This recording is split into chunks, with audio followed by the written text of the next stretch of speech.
Hello students. तो समग्र ज्ञान कोश जो है डी शर्मा जी की बुक, तो उसके 2 पार्ट हमने किए थे जिसमें लगभग 20-20 टॉपिक हमने किए थे। आज जो है समग्र ज्ञान कोश भाग 3 है, ठीक है। इसका 3rd पार्ट है, इसमें भी लगभग इतने ही टॉपिक आपके होंगे। तो देख लेते हैं इसको।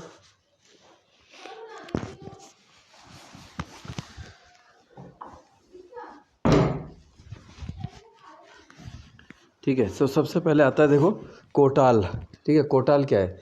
उत्तराखंड की मध्यकालीन प्रशासनिक व्यवस्था में ग्राम प्रधान के अधीन एक कर्मचारी होता था जिसकी नियुक्ति या सेवानिवृत्ति प्रधान के अधिकार में होती थी। यानी एक प्रधान का सहायक कर्मचारी है जो है कोटाल। ठीक है, वह ग्राम व्यवस्था में सहायता करता था। भाबर के ग्रामों में कोटाल या कार्य ग्रामीणों में सिंचाई के लिए नियमित जल वितरण करना होता था। तो कोटाल का एक काम था।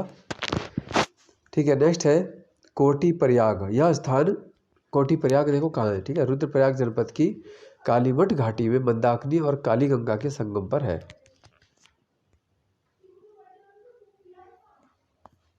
ठीक है, नेक्स्ट है कोटालगढ़। कोटालगढ़ दुर्ग, यह है चंपावत जनपद में। लोहाघाट से 6 किलोमीटर दूर है और इसे बाणासुर का किला भी कहा जाता है।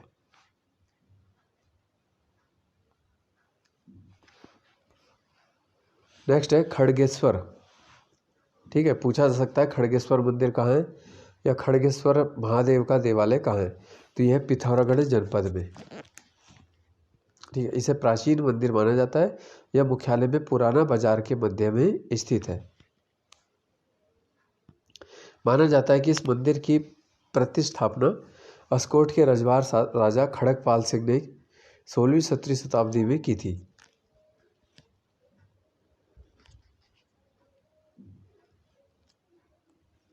ठीक है, इसके बाद जो है खलिया। ठीक है, खलिया है। खलिया को खलीक प्रथा भी कहते हैं। यहाँ के कृषकीय सामाजिक जीवन का ये एक अभिन्न अंग यह प्रथा हुआ करती थी। कृषि के लिए आवश्यक उपकरण तैयार करने वाले, गृह उपयोगी वस्तु तैयार करने वाले, ठीक है, ये थे। फिर है खलैत।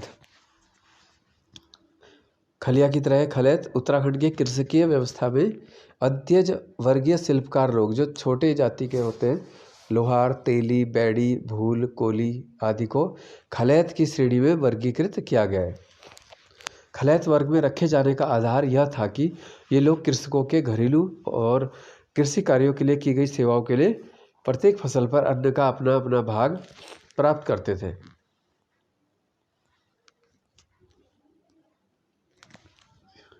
ठीक है, नेक्स्ट है खरसाली। खरसाली क्या है? तो देखो, उत्तरकाशी में खरसाली है और यमुनोत्री की जब कपाट बंद हो जाते हैं तो शीतकाल में यमुनोत्री की पूजा खरसाली में ही की जाती है। जानकी चट्टी के निकट पड़ने वाला यह रमणीक देवस्थल हिरण्यबाहु और यमुना के संगम पर के बाएं तट पर स्थित है।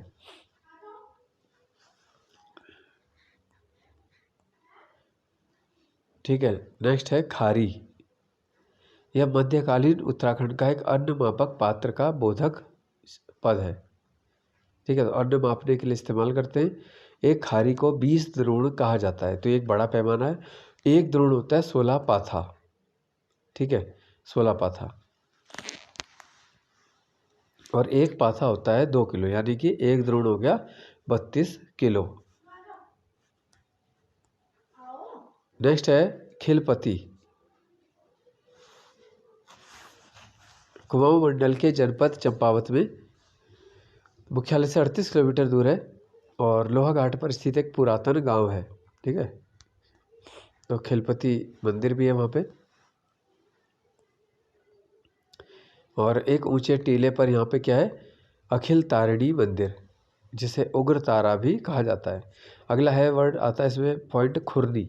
ये भी उत्तराखंड की मध्यकालीन भू व्यवस्था में एक कृषक वर्ग से संबंधित है जो खैकर कोटिक कृषकों की भांति थोकदार की सीर की भूमि पर खेती करते थे और बेगार देते थे। इसे भूमि की उपज का 1/3 भाग मिलता था।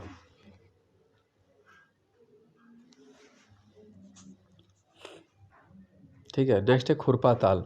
तो खुरपा ताल है नैनीताल में। अगला है खोड़िया। खोड़िया का संबंध किससे? ये कुमाऊनी एपण का एक शब्द है जो विशेषकर दुर्गा, लक्ष्मी आदि की पूजा के निमित्त रचित चौकियों के केंद्र बिंदु का प्रतीक होता है। ठीक है, तो इसे बोलते हैं वो खोड़िया।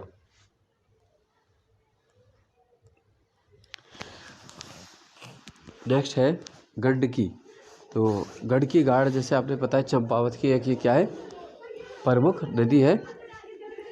ठीक है,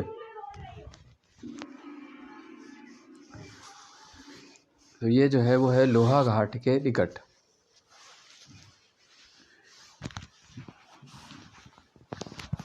गंडकी घाट और चंपावती जो है इसके संगम पर ही चंपावत है।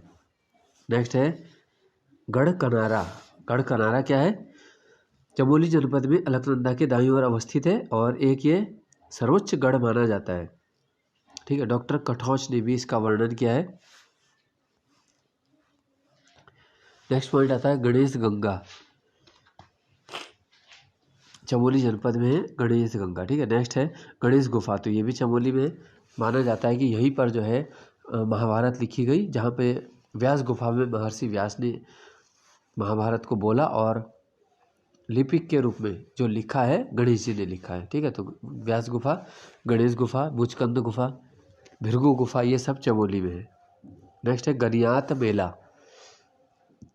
जौनसार भाबर का एक प्रसिद्ध मेला है। ठीक है, चक्राता में, जो कि 16 अप्रैल को संपन्न होता है। नेक्स्ट है गबला देव उत्सव। ये कहाँ होता है? पिथौरागढ़ के धारचूला में होता है गबला देव का उत्सव। दारमा घाटी में एक धार्मिक उत्सव के रूप में भादव के महीने इसको आयोजित किया जाता है। ठीक है, नेक्स्ट है गर्जिया देवी। तो गर्जिया देवी है नैनीताल। फिर है गभोरी। गभोरी क्या है? देवी धुरा के वाराही देवी के मंदिर में एक संकीर्ण त्रिभुजाकार पाषाणी गुफा है, इसे गभोरी गुफा कहा जाता है। तो गभोरी गुफा कहाँ हो जाएगी?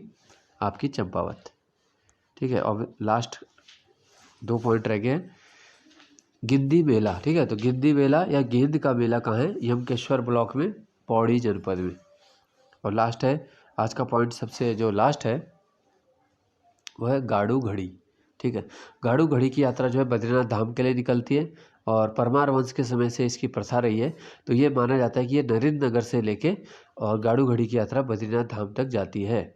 ठीक है, बद्रीनाथ मंदिर के जब कपाट खुलते हैं तो मंदिर में अखंड ज्योति का प्रज्वलन किया जाता है। इस तेल को विशेष प्रक्रिया के माध्यम से टिहरी से बद्रीनाथ यानी नरेंद्र नगर से बद्रीनाथ पहुंचाया जाता है। तिल प्रमुख रूप से गुलर के राजकीय फार्म में उगाए जाते हैं। तिल तैयार हो जाने पर शुभ मुहूर्त देखकर नरेंद्र नगर में ओखलियों में राज परिवार की स्थिति और संभ्रांत परिवार की गृहिणियाँ तिलों को कूटकर लकड़ी के हुटड़ाओं से, ठीक है, तो एक पूरी प्रथा है, ये चांदी के गाड़ू घड़ी में एकत्रित करती हैं। तब इसका नाम क्या पड़ा है? गाड़ू घड़ी यात्रा। ठीक है, तो आज के टॉपिक के आपके क्वेश्चन थे। कल इसका एक और पार्ट लाने की कोशिश करेंगे। धन्यवाद।